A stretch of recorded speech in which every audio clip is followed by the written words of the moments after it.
మనం పోరాడి సాధించుకున్న ఈ దేశంలో మనందరికీ కూడా వాక్ స్వాతంత్రం అనేది ఉంది. దాంట్లో మన అభిప్రాయాలని స్వేచ్ఛగా చెప్పేటువంటి హక్కు ఉంది.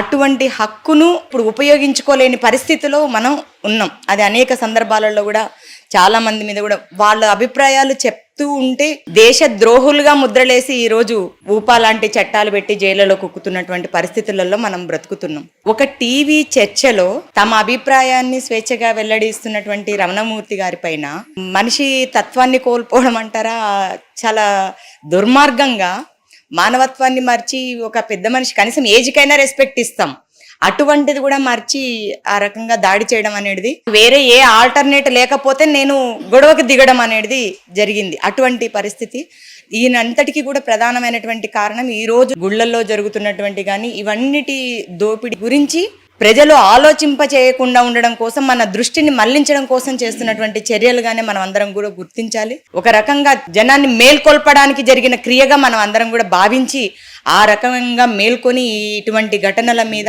అట్లాగే ఈ భావజాలం మీద ఏదైతే మతాన్ని రాజకీయాల కోసం వాడుకొని లబ్ధి పొందడానికి చూసి ప్రజలందరినీ కూడా ఈరోజు ఒక రకంగా బలిపశువులాగా మార్చేటువంటి క్రియ ఉందో దీనికి వ్యతిరేకంగా కూడా మనం అందరం ఐక్యమై పోరాడాల్సినటువంటి అవసరం ఉంది.